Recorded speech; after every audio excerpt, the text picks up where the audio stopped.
आप सब पर सलामती हो। अब्बास रिजवी का लिखा हुआ है, हर तरफ शोरे फुगा है, कोई सुनता ही नहीं। काफिला है कि रवां है, कोई सुनता ही नहीं। एक सदा पूछती रहती है, कोई जिंदा है। मैं कहे जाता हूं, हां है, कोई सुनता ही नहीं। मैं जो चुप था, हमातन गोश थी बस्ती सारी।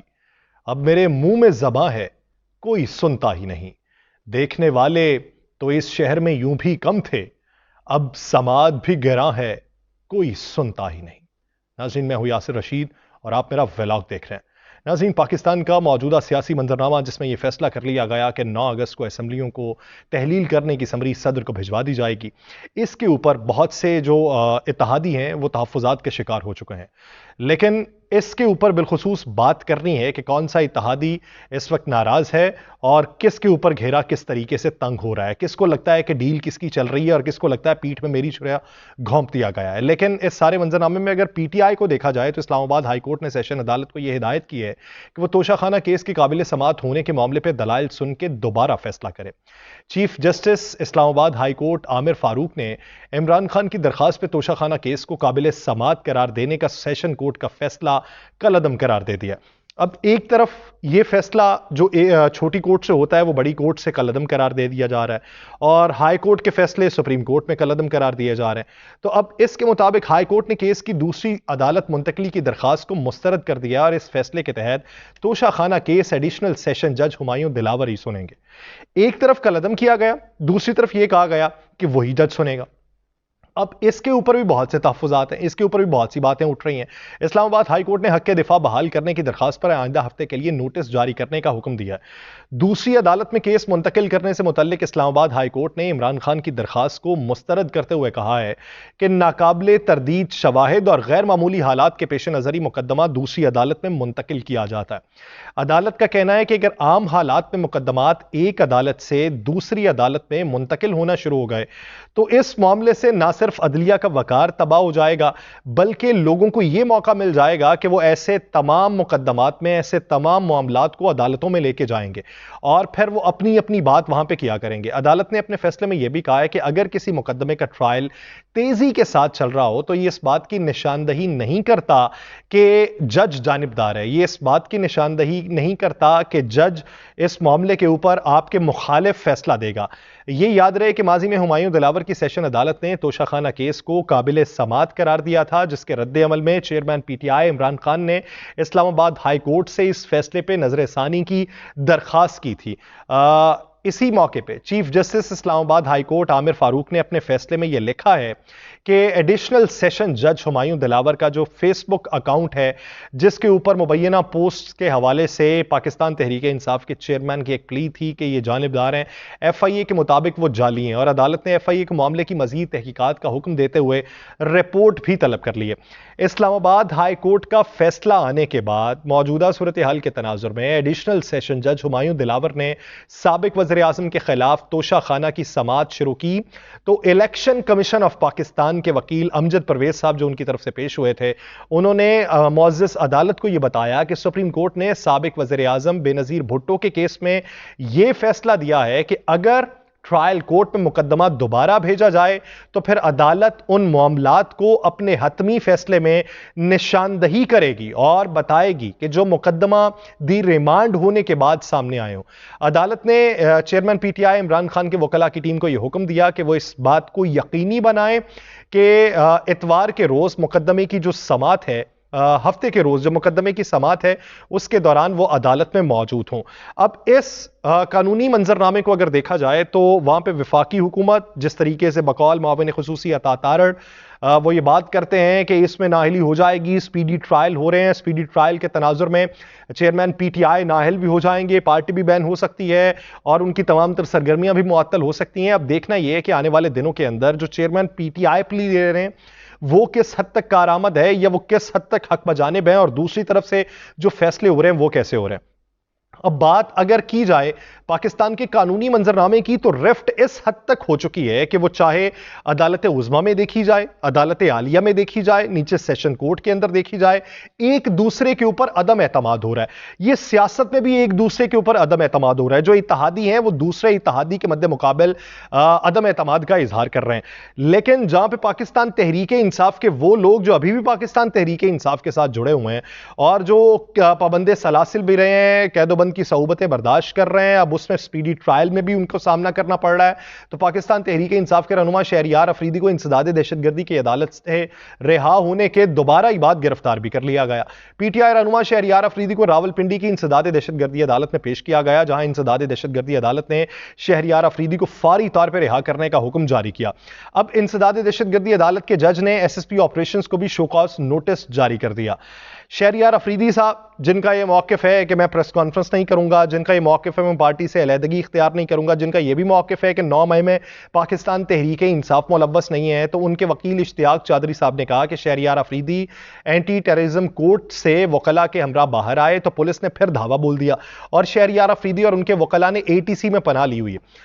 बाद में शहरियार अफरीदी को इंसदाद दहशतगर्दी की अदालत से रिहा होते ही दोबारा गिरफ्तार कर लिया गया। शहरियार अफरीदी को डेप्यूटी कमिश्नर रावलपिंडी के 16 एमपीओ ऑर्डर के तहत दोबारा गिरफ्तार किया गया। याद रहे कि इस बारे में जो 16 एमपीओ नाफिज की गई थी, मुख्तलिफ अदालतें अपने अहकामात जारी कर चुकी हैं कि 16 एमपीओ के तहत किसी को गिरफ्तार नहीं किया जाएगा। इस गिरफ्तारी के बाद शहरियार अफरीदी साहब को अडयाला जेल मुंतकिल कर दिया गया। उधर चौधरी परवेज इलाही साहब वाला भी ऐसा ही मामला है कि अदालत रिहा करने का हुक्म देती है, उन्हें दीगर मुकदमात में गिरफ्तार करके फिर जेल मुंतकिल कर दिया जाता था। अब तमाम मुकदमात खत्म किए तो फिर उन्हें 16 एमपीओ के तहत नजरबंद कर दिया गया और उन्हें भी लाहौर से पिंडी में मुंतकिल कर दिया गया। अब इस तरीके से पाकिस्तान तहरीक इंसाफ के जो बचे हुए हैं, ये कब तक बचे रहेंगे, ये पार्टी के साथ वाबस्तगी इख्तियार करेंगे, ये एक अलग मामला है। इसके साथ साथ वफाकी हुकूमत वाला जो मामला है वो इनसे ज्यादा शशोपंज का शिकार हुए हैं। उन्हें यह नहीं समझ आ रही कि हम क्या करेंगे, उन्हें यह नहीं समझ आ रही कि हमारे साथ जो लोग हैं वो कितना हमारे साथ हैं, या हम जिन पे तकिया किए हुए हैं हमने किस हद तक तकिया करना है। पाकिस्तान तहरीक इंसाफ रोजाना की बुनियाद पर देखें तो अपने लोगों को भी माइनस करती जा रही है। तहरीक इंसाफ ने डिसिप्लिन की खिलाफ वर्जी पे मजीद 8 अरकान सिंध असम्बली को पार्टी से निकाल दिया। पाकिस्तान तहरीक इंसाफ की जानिब से जो जारी बयान है उसमें कहा गया कि पार्टी डिसिप्लिन की खिलाफ वर्जी और सिंध असम्बली में अपोजिशन लीडर को वोट डालने पर अरकान को पार्टी से निकाला जाता है। राना अंसार साहिबा को वहां पर अपोजिशन लीडर बनाया गया। हलीम आदिल शेख उससे पहले मौजूद थे। हलीम आदिल शेख के मुखालिफ में पीटीआई ने ही वोट दे दिया। पीटीआई के मुताबिक जिन लोगों को पार्टी से निकाला गया उनमें बिलाल अहमद हैं, करीम बख्श गबोल हैं, मोहम्मद अली अजीज हैं, उमर अमाड़ी हैं और राबिया अजफर हैं। उसके अलावा सच आनंद लिखवानी हैं, इमरान अली शाह हैं और संजय गंगवानी जो हैं उनकी बुनियादी रुकनीत खत्म कर दी गई है। इन अरकान को पार्टी पॉलिसी की खिलाफ वर्जी पर पहले शोकॉज नोटिस जारी किया गया था। उस नोटिस का किसी तरफ से भी तसल्ली बख्श जवाब मौसूल नहीं हुआ और कुछ अरकान ने जवाब देना भी गवारा नहीं किया, तो उस पर अरकान की बुनियादी रुकनीत को खत्म कर दिया गया और पाकिस्तान तहरीक इंसाफ के सेक्रेटरी जनरल उमर अयूब के दस्तखत से इन तमाम अफराद के बरतरफी के नोटिस जारी कर दिए गए। अब रफ्ता रफ्ता पाकिस्तान तहरीक इंसाफ सफाई की तरफ जा रही है। वो लोग जिनको पाकिस्तान तहरीक इंसाफ समझती है कि ये पार्टी से किसी मफाद के लिए वाबस्ता है और ये दूसरी तरफ से इशारा होने पर ये पार्टी से किनारा कशी इख्तियार करने पर भी कोई दरेग नहीं करेंगे, तो उनको अब पार्टी से अलहदा करके पार्टी को शफाफ बनाने की कोशिश कर रहे हैं। अब पार्टी को शफाफ बनाने की कोशिश किस हद तक कारआमद होगी ये वक्त बताएगा, लेकिन अगले 3 से 4 दिनों के अंदर जिस तरीके से मारामारी जा रही है, जिस तरीके से इस वक्त घोड़े पे बैठ के कानून साजियां हो रही हैं, क्योंकि ये वफाकी इत्तेहादी जमातों के लोग भी ये बात कर रहे हैं कि आप इतनी तेजी जिस तरीके से कर रहे हैं ये तेजी सबके गले पड़ जाएगी। अब उस पे बहुत से लोगों का ये कहना है कि नहीं, इस मामले के ऊपर ये तेजी नहीं है, ये पाकिस्तान की सालमियत का मामला है। लेकिन इस सब के अंदर जो लोग इल्हाक करना चाहते हैं, वो जो देरीना साथी थे, ये मुखालिफ हो चुके हैं, तो उन लोगों के पीछे क्या इस वक्त वजह है? क्योंकि पाकिस्तान तहरीक इंसाफ पार्लियामेंटेरियंस के रहनुमा परवेज खटक साहब ने यह दावा किया है कि अलकादर ट्रस्ट मामले पर काबीना से झूठ बोल के मंजूरी ली गई। परवेज खटक साहब का कहना था कि अलकादर ट्रस्ट के मामले पर शहजाद अकबर ने काबीना को धोखे में रखा और झूठ बोल के मंजूरी ली। परवेज खटक साहब ने यह भी कहा कि काबीना इजलास में एक लफाफा दिखाया गया, हमें यह बताया गया कि मनी लॉन्ड्रिंग का लंदन में पकड़ा गया पैसा जो है वो कौमी खजाने में जमा होगा। हमारा बरतानवी हुकूमत के साथ मुआहदा है और सारी रकम जो गालिबन 190 मिलियन पाउंड थी वो कौमी खजाने में जमा होगी। इस मामले के ऊपर हमसे गलती होगी, ये बकौल परवेज खटक साहब है। अब परवेज खटक साहब अगर इस तरह की बात कर रहे हैं तो परवेज खटक साहब से बहुत सारे सवालात भी बनते हैं। उनका ये कहना था कि काबीना मीटिंग के अगले रोज हम 2-3 वफाकी वज़रा बैठे थे और उधर जब ये बात सामने आई तो मैंने कहा कि आप लोग खुद तो नहीं कह सकते तो मुझे बता देते, मैं इस मामले को काबीना में उठाता, वहां पे बहसो मुबाहिसा होता। और लेकिन उस वक्त ये मामला हमारे हाथ से निकल चुका था जब मैंने उन लोगों को ये बात की। बाद में फिर उनका यह भी कहना है कि इस मामले पर आवाज उठाने से मुतल्लिक सवाल जब उनसे किया गया कि आपने अगर तब नहीं किया तो आप बाद में कर लेते, तो परवेज खटक साहब का कहना है कि आपको शायद इमरान खान के बारे में नहीं पता। अगर कोई उन्हें सच बता दे तो उन्हें बुरा लगता है, क्योंकि जब वो फैसला कर लेते हैं तो नहीं चाहते कि कोई उनके फैसले के मुखालिफ बात करे। इस वजह से मैंने फिर बात नहीं की। तो उसके साथ साथ जो तोशाखाना के तहाइफ हैं उनसे मुतल्लिक भी वो बोले हैं। परवेज खटक साहब ने कहा कि तोशाखाना के तहाइफ के वाले से जो एक कानून है उसकी कीमत लगाई जाती है और फिर उसे खरीद कर रख लिया जाता है, लेकिन तमाम तर कवानीन को बालाए ताक रखकर तोशाखाना के तहाइफ बेचना काबिले शर्म हरकत थी। और उन्होंने यह कहा कि मुझे अब पता चला कि इसकी कीमत इतनी थी और इतनी कीमत में उसे बेच दिया गया। लेकिन अगर परवेज खटक साहब अपने आप को ज़िरक सियासतदान समझते हैं और यह समझते हैं कि हक के ऊपर डट जाना चाहिए, जो अब वो कह रहे हैं कि मैं हक के ऊपर डटा हुआ हूं, तो इनको तब भी डट जाना चाहिए था अगर ये तमाम हकायक इन्हें मालूम थे। अगर ये नहीं डटे तो ये भी शरीके जुर्म थे। अगर ये जुर्म है तो बसूरत दीगर आप ये मान लीजिए कि पार्टी में होते हुए आप मुस्तकबिल में हिकमत अमली तरतीब देने का इरादा नहीं रखते। आप पार्टी में मौजूद होते हुए फिर मफाद परस्ती की सियासत कर रहे होते हैं, आप हकीकी सियासत की तरफ गामजन नहीं होते। परवेज खटक साहब, आप ये चीज मानिए कि आपसे गलती हुई और उस गलती का खुमियाजा आपको सियासी तौर पर भुगतना पड़ेगा। आप कहें कि मुझसे गलती हुई और मैं गलती होने के नतीजे में सियासी तौर पर जो भी मुझ पर जुर्म लागू आता है मैं उसको बर्दाश्त करूंगा और उसका सामना करूंगा। बसूरत दीगर मान लीजिए कि जब आप पार्टी से अलहदा हो जाते हैं फिर आप जो भी कहें उस बात की इतनी अहमियत नहीं रहती। अब अगर पाकिस्तान तहरीक-ए-इंसाफ के चेयरमैन के बारे में देखा जाए, थाना तरनौल, कोहसार और इसके अलावा एक और थाना जिसमें मुकदमात दर्ज किए गए और ये नोटिस जमान पाक भिजवा दिए गए और नोटिस में ही कहा गया है कि पहले भी आपको नोटिस करके तलब किया गया पर आप हाजिर नहीं हुए, आप कोई सबूत देना चाहते हैं तो हाजिर होकर पेश करें, हाजिर ना होने की सूरत में कार्रवाई अमल में लाई जाएगी। यूं ही ये सिस्टम लगता है कि तमाम तर जो घेरा है वो तंग करने की कोशिश की जा रही है। अगर तोशाखाना से नहीं होता तो फिर 9 मई वाले वाकयात हैं, अगर वहां से नहीं होता तो फिर पार्टी पॉलिसी पे इंट्रा पार्टी इलेक्शन नहीं हुआ तो उस वाले मामलात हैं, अगर वहां से नहीं होता तो फिर बड़े बड़े लोगों को तोड़ने वाले मामलात हैं, अगर वहां से नहीं होता फिर निशान ना मिलने वाले मामलात हैं। इसी को देखते हुए हर रोज ऐसी ही खबरें देखने को मिलती हैं। पुलिस ने डेरा इस्माइल खान में पीटीआई रहनुमा अली अमीन गंडापुर की गिरफ्तारी के लिए उनके घर पर छापा मारा और ये पहली बार नहीं मारा, कई बार मार चुकी है। पुलिस के मुताबिक डीआई खान में अली अमीन गंडापुर की गिरफ्तारी के लिए उनके घर पर छापा मारा गया, लेकिन वो घर पे नहीं मिले। छापे में घर से सैलाब रिलीफ, कोरोना रिलीफ का सामान, गुलैलें और डंडे भी बरामद हुए। बहुत अच्छी बात है कि अगर आपने हुकूमती खजाने की कोई चीज वहां से बरामद कर ली है तो अवाम के सामने पेश कर दें, क्योंकि अवाम को भी एहतसाब करना चाहिए और अवाम को पता हो कि कौन सी पार्टी सियासी मफादात के तहत फैसले करती है और अपना काम करती है। पुलिस ये कहती है कि अली अमीन गंडापुर ने चंद रोज पहले निगरान वज़ीर आला को खत लिखकर इल्जामात लगाए थे। सोशल मीडिया पर वायरल खत में अवाम को निगरान वज़ीर आला के खिलाफ उकसाया गया और कार्रवाई उसी खत पर की गई है। अली अमीन गंडापुर के अहले खाना ने इल्जाम आयद किया कि पुलिस हमारा जाती सामान ले गई है, उस सामान की रसीदें भी हमारे पास मौजूद है। अगर अली अमीन गंडापुर साहब के अहले खाना के इल्जामात देखे जाएं उसमें हकायक हैं तो पुलिस फिर उसे डिफेंड करे कि हम ये जो गुलैले हैं जो सामान रिलीफ फंड का लेके आए, वो कहते हैं हमारे पास इसकी रसीदें मौजूद हैं और आप कह रहे हैं ये रिलीफ फंड वाला है। यानी आपने एक तरफ इल्जामात लगाए तो उसी इल्जामात वाला सामान आपके घर से बरामद हो गया, तो बड़ी अचंभे की बात होती है। ये तो फिर अली अमीन गंडापुर साहब ने कोई फनकारी लगा दी होगी कि उनकी तरफ जो इशारे आना थे उससे पहले ही वो इल्जाम किसी और के ऊपर लगा चुके हैं। लेकिन ये मंजरनामे में आप देखें कि सियासी हब्स इस हद तक पैदा हो चुका है कि हम पाकिस्तान में बेहतरी का नहीं सोच सकते। अब से कुछ देर पहले कुछ लोग थे जो सहूलतकारी सरंजाम देना चाहते थे, लेकिन सहूलतकारी सरंजाम देने के नतीजे में उनको भी बहुत सरफ से मुखालिफत सामना करना पड़ा। अब वो भी लोग खामोश होकर बैठ चुके हैं, अब वो भी बात नहीं करते कि तमाम पॉलिटिकल स्टेक होल्डर्स को एक जगह बैठना चाहिए। एक तरफ कुछ लोग चुप करके बैठे हैं, उनकी पार्टी सरगर्मियां दिखाई नहीं देती, तो दूसरी तरफ आईपीपी कहती है कि हम सियासी सरगर्मियां शुरू करने वाले हैं। लाहौर में इस्तेकाम पाकिस्तान पार्टी की मरकजी क़यादत का इजलास हुआ, जहांगीर तरीन और अब्दुल अलीम खान की ज़ेर सदारत, जिसमें भरपूर सियासी सरगर्मियों पार्टी की शुरू करने का फैसला किया गया, जबकि इजलास में मुख्तलिफ रहनुमाओं को अहम टास्क भी सौंपे गए। इस्तेकाम पाकिस्तान पार्टी के जो सरबराह हैं जहांगीर खान तरीन साहब, जो नाअहली जिनकी खत्म हो चुकी है, उन्होंने कहा है कि मुल्क को इस्तेकाम दिलाना हम सब की कौमी जिम्मेदारी है और इसी कौमी जिम्मेदारी को मद्देनजर रखते हुए हमें मुस्तकबिल के अंदर बहुत से फैसले करने हैं।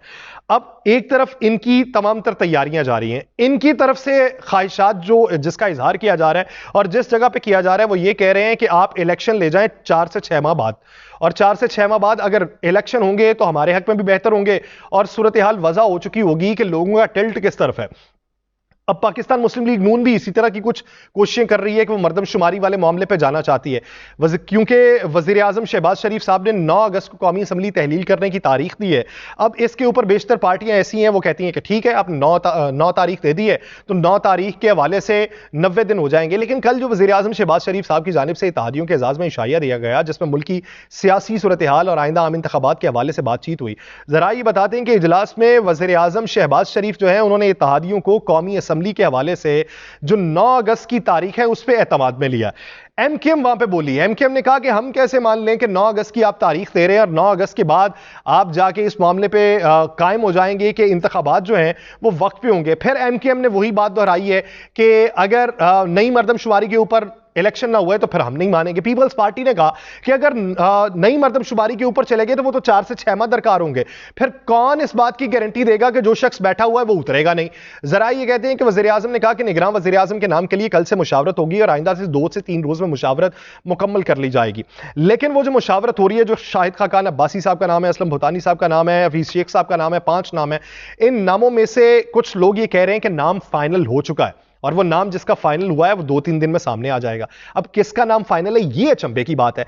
एमकेएम बीच में फुल नाराज बैठी हुई है। अब एमकेएम के पास वो भी चारा नहीं है कि हुकूमत से अलहदगी इख्तियार कर ले क्योंकि हुकूमत 4 दिन की रह गई है, लेकिन एमकेएम पीएमएलएन के साथ मिलकर पीपी के खिलाफ महाज बनाना चाहती थी और पीपी इस बात से बाखबर हो चुकी है।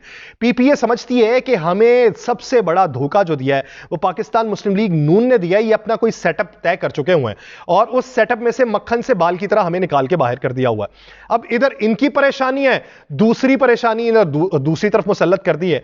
लेकिन वहां पे सवाल यह है कि जिस तरफ परेशानियां आपने मुसल्लत की हैं उनकी तरफ से वैसा रिटेलिएशन का जवाब अब नहीं आ रहा।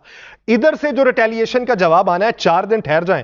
ये देखें पाकिस्तान पीपल्स पार्टी कैसी फट के बाहर आती है और ये बताएगी कि किस तरीके से कानून साजियां की गई और इन कानून साजियों में लूप में क्यों नहीं लिया गया। जो नाम दिया गया वो किन वजूहात की बायस दिया गया और हमने जो नाम दिया वो किन वजूहात की बायस मुस्तरद किया गया। और पीपल्स पार्टी सबसे ज्यादा ढिंडोरा पीटेगी कि इलेक्शन जो है वो ताखीर का निशाना बना रहे हैं और ये पॉलिटिकल इंजीनियरिंग की जा रही है। इस घर को घर के चिराग से आग लगनी है। ये जो विफाकी इत्तेहादी जमातों वाला घर था, जो दूसरा घर है, वहां पे अमनो शांति के साथ बैठ के अब पेपर वर्क हो रहा है कि कितना अरसा खामोश रहना है, कब फटना है और फटने के बाद फिर नताइज का इंतजार करना है। लेकिन यह जरूर बात जानिए कि अवाम जिस मफलूकुल हाली का शिकार हो चुके हैं, अवाम अब किसी पे तकिया नहीं करना चाहती। अवाम की तरफ देखिए कि अवाम का रुजू किस तरफ है, आपको मंजरनामा क्लियर हो जाएगा। मुझे दीजिए इजाजत, अल्लाह ने के बाद।